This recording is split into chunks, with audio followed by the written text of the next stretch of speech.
नाजरीन, हिंदुस्तान डेली में आपका खैर मकदम है। जैसे कि कलकत्ता में, बदलापुर में हुए दुष्कर्म को लेकर महा विकास अघाड़ी ने 24 तारीख को बंद का ऐलान किया था। वहीं कोर्ट का आदेश आने के बाद ज्यादातर लोगों ने जगह जगह साइलेंस मुक्त एहतजाज किया और वहीं शिवाजी नगर मानखुर असेंबली में समाजवादी की पार्टी के कार्यकर्ता लोग और समाजवादी की पूर्व नगर सेविका रुखसाना नाजिम सिद्दीकी ने मुख्य मोर्चा किया और श्रद्धांजलि पेश करी।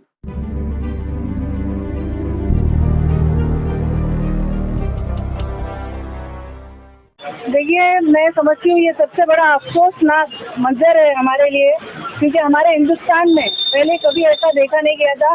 जिस तरीके से अब बढ़ते हुए बलात्कार हम लोगों को देखने मिल रहे हैं, और आज ये एक ही हफ्ते में 3-4 जगह के कंटिन्यू सुनाई दे रहे हैं। और ये सोशल मीडिया है जिसका मैं थैंक्स बोलती हूँ, जिसके वजह से आज ये सब उजागर हो रहा है, देखने को मिलता है।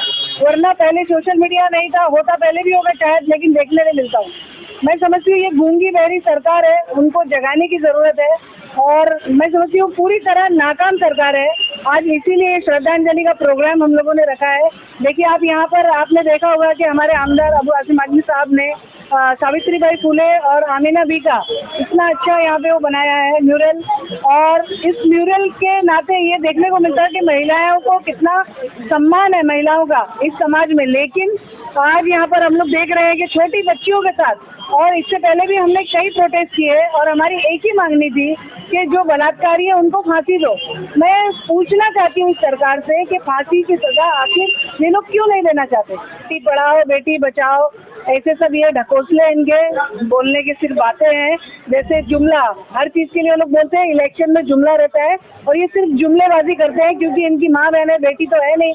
बच्चे जिसके होते हैं उसको तकलीफ होती है कि नहीं। बहुत सारे आपने सत्ताधारी लोग देखे होंगे कि शादीशुदा ही नहीं है, तो उनको बेटियों का दर्द भी समझ में आने वाला नहीं। छोटे बच्चों के बलात्कारी है, उनको तुरंत फांसी क्यों डिक्लेयर नहीं करती? क्या कहीं ना कहीं सरकार इस चीज को बढ़ावा दे रही है? आज समाजवादी पार्टी महिला सेल की तरफ से हम लोगों ने ये प्रोटेस्ट किया है, शांतिपूर्वक प्रोटेस्ट। देखिए, इतनी बारिश हो रही है, उसके बावजूद भी इतनी सारी महिलाएं जमा हुई है। कहीं ना कहीं सबके दिल में तकलीफ है कि बच्चों को स्कूल भेजे कैसे। लड़कियों को पढ़ाओ इंडिया बढ़ाओ इंडिया कर रही है मोदी जी, लेकिन बच्चियां महफूज नहीं है। उनके माँ बाप स्कूल किस मुंह से भेजेंगे? अभी यही आपके चैनल के माध्यम से बोलना चाहती हूँ कि हमको 1500 रुपए नहीं चाहिए, हमको सुरक्षा चाहिए, हमारी माँ बेटों की सुरक्षा चाहिए। और ये 1500 रुपए सिर्फ और सिर्फ इलेक्शन को देखते हुए दे रहे हैं, और मैं समझती हूँ जैसे इलेक्शन खत्म हो जाएगा ये 1500 रुपए भी खत्म हो जाएंगे। क्योंकि इससे पहले आपने देखा होगा कि 15-15 लाख अकाउंट में आएंगे, और जब उनसे पूछा गया कि अब इलेक्शन जीत गए आप, 15 लाख रुपए हमारे अकाउंट में तो आए नहीं, तो उन्होंने कहा ये तो जुमला है। तो इस सरकार के लिए सिर्फ जुमला होता है, किसी भी तरह उनको सत्ता में आना रहता है, इसलिए वो लोग ये सब खेल खेलते हैं। लेकिन ऐसी पार्टियों को सत्ता में रहने का कोई अधिकार नहीं है जो हमारी माँ बहनों की इज्जत को महफूज न रख सके। मोर्चा आज निकाला गया था, ये सब गवर्नमेंट को एक मैसेज देने के लिए निकाला गया था कि आप आंखें बंद करके बैठे हो, आंखें खोलिए। सिर्फ एक गाना गाने से मतलब नहीं होता है कि बेटी को पढ़ाओ बेटी बचाओ, वो चीज़ को लागू भी करो। बस ये सरकार से मैं कहूँगी। मैसेज अभी आया है बदलापुर से। बदलापुर में जो हादसा हुआ है 4 दिन पहले, उसकी तरफ से गवर्नमेंट ने एक मैसेज दिया है कि हर स्कूल में सीसीटीवी कैमरा लगाया जाएगा। पर सीसीटीवी कैमरा लगा के फ़ायदा क्या? पर आज हम अपनी बच्चियों को गेट के बाहर छोड़ते थे, पर जब स्कूल ही अनसेफ हो रहा है तो फिर क्या मतलब? माँ बाप को तो पहले कॉन्फिडेंस नहीं होगा मतलब चीज़ों को लेके कि अब हमारी बच्चे अंदर जाए, अंदर पता नहीं क्या होगा क्या नहीं होगा करके। तो हमारे माँ बाप के दिल में एक डर बैठ गया है, और भी हद से ज़्यादा बैठ गया है। बड़ी तो बड़ी, जवान तो जवान, अभी छोटी छोटी 4-4 साल की बच्ची लोग को भी नहीं छोड़ रहे इन लोग। बदलापुर में जो आज जिसने किया है, सुनने में आया था वो एक स्कूल वाले लोगों ने मतलब बाहर से कोई आउटसाइडर था, इसको मतलब वेरिफिकेशन ना करते हुए भी उसको रखा गया था।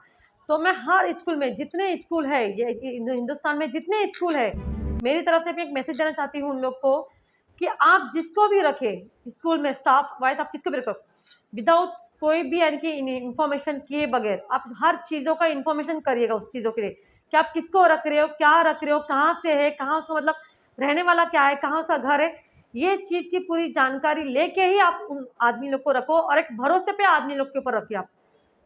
बस एक पूरे दुनिया में सिर्फ हमारा ही एक ऐसा देश है जहाँ रक्षाबंधन जैसा त्योहार काफ़ी धूम से बनाया जाते हैं, लेकिन हमारे ही देश में महिलाओं के सम्मान को तार तार किया जा रहा है, जो कि काफ़ी शर्म की बात है। हमारी सारी बहनें यहाँ श्रद्धांजलि के लिए खड़े हैं। जो हमारी एक बेटी आज दुनिया से जा चुकी है, कितने जान वो बचा सकती थी अगर जिंदा रहती। तो एक डॉक्टर है जो लोगों की जान बचाती है, आज उसके साथ ये हादसा हुआ। तो अभी हम लोगों को ये सरकार पे बिल्कुल भरोसा नहीं है, उसके ऊपर कोई कार्रवाई दिखाई नहीं दे रही है। सब हर कोई सरकार अपने वोट बनाने के पीछे पड़े हैं। हम लोगों को उनके 1500 से कोई हमारी जिंदगी नहीं कटने वाली है, वो भी हमको मालूम है महीना 2 महीने के बाद बंद हो जाएगा जैसा इलेक्शन खत्म होएगा।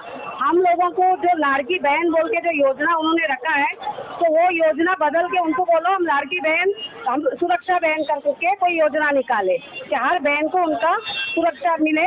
और हम लोग इसके अलावा उनसे कुछ भी नहीं चाहते, हमको उनका 1500 नहीं चाहिए, हमको सुरक्षा चाहिए। चैनल के माध्यम से बोलना चाहती हूँ, जो भी ये मोदी जी से निकाले 1500 रुपया, बेटी बचाओ बेटी पढ़ाओ, बेटी तो बचा नहीं पा रहे तो पढ़ाएंगे कहाँ से? पढ़ाने के लिए भेज रहे हैं तो बेटियों की तरह से रेप हो रहे हैं। 4 साल मासूम बच्ची का रेप होना, जिसकी माँ की औलाद गई होगी उसके माँ के औलाद चले थे तो पूछो कि उसके ऊपर मोदी को तो औलाद है नहीं, मोदी औलाद की कदर क्या जाने की औलाद किस तरह से, बेटियां किस तरह से घर बसाती हैं। अरे वही बेटी माँ भी बनती है, वही बेटी बहू भी बनती है, वही बेटी टीचर भी बनती है। उसी तरह से हमारा दुनिया समाज चलते चला, लेकिन बेटियों का तो कोई कदर ही नहीं छोड़े अभी। और नहीं तो 1500 रुपया देकर जुमलाबाजी में छोड़ दिए हम लोग को, बेटियों को सारे का बिल बता दिए खाली 1500 रुपये में। मैं बस ये चैनल के माध्यम से इतना ही बोलूंगी कि फांसी दो फांसी दो फांसी दो। बस मैं इतना ही बोलूंगी कि जैसे कि आज से 10 साल पहले से ये हुआ था कि बेटियों को पढ़ाओ आगे निकालो, हमने बेटियों को बड़ी मेहनत मुशक्कत से आज बाहर निकाला है, वो पढ़ रही है, उनका मुस्तकबिल बन रहा है। लेकिन स्कूल में भी बच्चियां सेफ नहीं है। तो ये 2 बच्चियों की सवाल नहीं, ये लाखों करोड़ों बच्चियों का फ्यूचर का सवाल है। आगे जाके सारी माँ बाप डरे हुए कि हम बच्चे को कहाँ भेजें, जब बच्चा स्कूल में सेफ नहीं है, मोहल्ले में बाहर इधर उधर समझ में आता है, लेकिन जहाँ हम उसका मुस्तकबिल संवारने भेजे वहाँ भी हमारी बच्ची सेफ नहीं है। तो मैं कानून से ये विनती करूंगी कि हमारे हिंदुस्तान में रेप करने वाला हो या बड़े से बड़ा क्राइम, उसके लिए फांसी कहीं नहीं दिख रही है। तो सिस्टम में चेंज ला के फांसी का ऑर्डर हो, जब 1-2 चले जाएगा तब समझ में आएगा कि क्या हो रहा है। 45 अबो भी है तो मेरी भी इज्जत उतनी प्यारी है जितनी एक दिन की बच्ची, मैं भी किसी की बेटी माँ हूँ। तो इसीलिए मैं यही चाहती हूँ कि सिस्टम में लॉ है लेकिन ऑर्डर नहीं है, तो हमारी पुलिस को ऑर्डर दो फिर